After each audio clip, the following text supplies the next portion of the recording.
Hey, what is up YouTube? I'm back again with another video. Today we're going to be taking a look at another M17 gas mask. So since my last video, I actually accidentally destroyed one while I was trying to clean it. It was dry rotted, and when I took out the filters, basically it split on both sides. But it was necessary because the filters had been wet. And you could see like mud and stuff on the inside. So I mean, either leave the mask in the condition that it was in or try and clean it, and just let stuff build up, and you know, it would have been destroyed anyways, I guess. Kobayashi Maru. So I picked up this one on eBay. I paid almost $60 after shipping. And I thought at first it was an A2 because the XL valve cover is dated 1985 and the facepiece is dated 1984. You may notice that the eye lenses are darker, and that is because I have the daytime laser protective inserts installed on the outserts. So they had daytime and nighttime. Now here's the nighttime ones. They're green. You guys have seen these on the channel before. And then they had the brown. So the brown inserts, these ones on the mask right now, were again designed for daytime use only, and they offer protection against ruby, neodymium, and double neodymium lasers. While the nighttime ones, the green ones, were for night use or low light conditions, and they offer protection from ruby, neodymium type lasers. Those ones were polycarbonate and do offer some ballistic protection, while these ones do not. So what's unique about the brown ones is that they actually sit on the inside of your outsert. So they're outsert inserts. And so you just pull this rubber lip back and it just sits along on the inside of the regular clear outserts. I used to have a pair of these ones, and as soon as I got them, I tried to install them, and they actually snapped, or at least one did. So I think I ended up throwing both of them away, because I mean, I'm not gonna roll around with one snapped and one unsnapped. But this mask that I bought came with these installed. So that's the laser inserts and outserts. The hood has some wearing on it, and there's another spot somewhere else where it's worn through. So the hood does need to be replaced. It's an M6A2, so it's extremely common. It's the kind where the rear strap is not there. You can see that it was never there, but some have them. And then this is where the gas mask gets very interesting.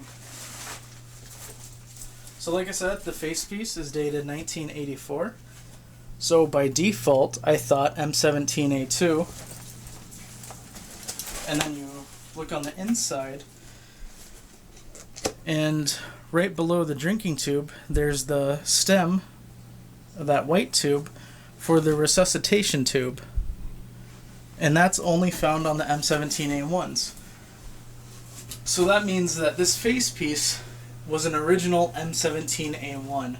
Now, what exactly does that tube do? Well, it extended out close to the drinking tube, and it was a cool design at first, but it didn't really work in retrospect. So here's your M1 Resuscitation Tube, and the concept was that you would flip this open, snap this onto the mask like so. It's a bit of a tight fit. So there it is, installed. And then while in a chemical environment, if a medic or anybody who was issued one of these came across a downed soldier, they could provide rescue breaths threw their gas mask to an unmasked casualty. It's a cool idea, but what they found is that, well, first off, rescue breaths are not necessarily that effective in CPR. Not that you shouldn't do them. I think if you have a pocket mask, you should. But overall, without establishing an airway, they're not that effective. But they also found on the inside here, this lip has the potential to break the seal on your exhale valve. So that would mean that the person wearing the gas mask would be exposed to chemical agents in a chemical environment, or NBC environment. So basically completely losing the purpose of the gas mask. So in the early 80s, when they came out with the M17A2s, the A2s did not have the resuscitation tube, they repurposed the A1s and took those out. So that's what happened to this one, which means that this one is an early transitional variant between A1 to A2, which is really cool, especially since the facepiece is dated 1984, that it was made. It's so unusual that an A1 was made that far into the 1980s, and that it was converted to an A2. Recently, I bought all the remaining supply of M17 bags from Maine Military. They had a 50% off sale, and I bought their last supply of them, which was 67 of them. And this was in one of the 67 lot. And you can see it's an M17A1 bag. You could tell by this bottom big pocket here. And then it used to say it right there. And then it was re-stamped M17A2. So that means that the original A1 that was in this bag got converted to an A2, just like this mask. So it's nice to have the correct bag with the correct mask. This mask did come with the M1 waterproofing bag. And then I bought this separately, but the correct decontamination kit. This is the M258A1, and this one was manufactured August of '86. And you can see it's complete with all 6 packets. I'm going to go ahead and don the gas mask for you guys. Just to give you guys a look of how it looks while someone is wearing it. This is my favorite series of US respirator. I think just because of how iconic it is.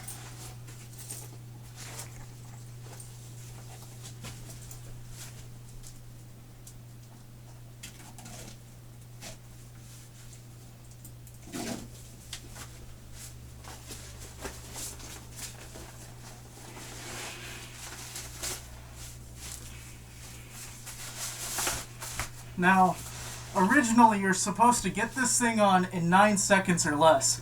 Obviously that was 9 seconds. I didn't even do a seal check, but I'm sure it'll pass. And it passed. So, here it is with the mask on. I guess I could tighten this up too, although I never really liked it. And I'll show you guys side views. Pretty basic. I really do like the voice diaphragm on the M17 series. I think it's very clear. They did eventually design a voice amplifier for the M17 series. However, those are very rare to find. So, I'll probably never get one.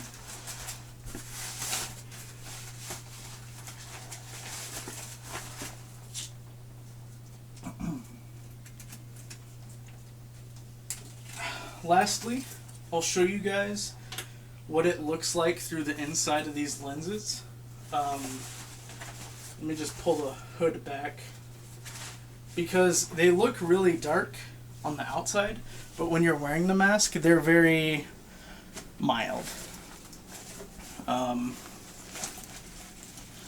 So let's see here, if you guys could see on the inside. And it's very mild. So anyways, guys, that's gonna be about it. Just that I wanted to show you guys this very early transitional M17A1 to A2 gas mask with the correct bag.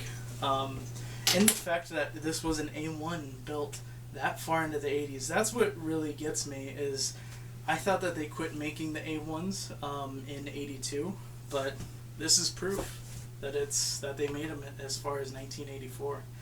So anyways, guys, that's going to wrap it up for this one. I hope you guys enjoyed it. If you guys have any questions about these things, put them in the comments below and I'll do my best to answer them. Other than that, have a nice day.